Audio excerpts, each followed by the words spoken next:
வணக்கம். Seshadri, Bosch trainer, Bosch external member. Bosch முதல்ல நம்ம கம்பெனிக்கு அப்ளிகபிளா இல்லையா, இந்த வீடியோ சீரீஸ்ல பாஷை பத்தியே டிஸ்கஸ் பண்ணணும். உங்களுக்கு இருக்கக்கூடிய சந்தேகங்கள் எதனா இருந்தா கூட இந்த வீடியோவோட கமெண்ட்ல இது பண்ணுங்க. அதுக்குண்டான வீடியோவில் மறுபடியும் நான் ரிப்ளை ஒரு வீடியோவை ப்ரெசென்ட் பண்றேன். மேபி உங்களுடைய கேஸ் ஸ்டடிஸ் எதனா இருந்ததுன்னா கூட நீங்க இந்த என்னோட நம்பருக்கு ஷேர் பண்ணலாம். பண்ணீங்கன்னா அந்த கேஸ் ஸ்டடியை அப்படியே ஒரு வீடியோவா பண்ணி எல்லாருக்கும் அவேர்னஸ் கொடுக்கலாம். முதல்ல அப்ளிகபிலிட்டி. நமக்கு அப்ளிகபிளா இல்லையா? என்ன சார், எங்க கம்பெனில ஒரு ஃபீமேல் எம்ப்ளாயி கூட இல்லை, எனக்கு அப்ளிகபிளா இல்லையா அப்படிங்கிற ஒரு கேள்வி எழலாம். முதல் வீடியோ இதுதான், அப்ளிகபிளா இல்லையான்றது மட்டும் பார்ப்போம்.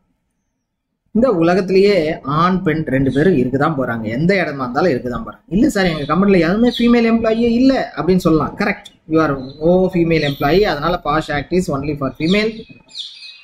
உண்டா அப்ளிகபிளா இல்லையா அப்படின்னு பார்க்கும்போது இங்க எம்ப்ளாயின்ற டெஃபனிஷன் வைட்டலா பிளே பண்றது.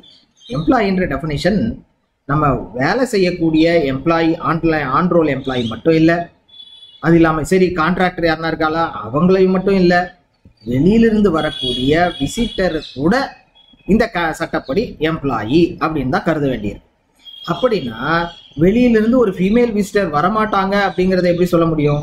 ஸோ அதனால அப்ளிகபிலிட்டினா எல்லா ஆர்கனைசேஷனுக்கும் உண்டு. எல்லா ஆர்கனைசேஷனும் ஃபீமேல் எம்ப்ளாயி இல்லைன்னா கூட பாஷ் ஆக்ட் அப்ளிகபிள் ஆகும் அப்படிங்கிறத நாம முதல்ல தெள்ள தெளிவா தெரிஞ்சுக்க வேண்டியது.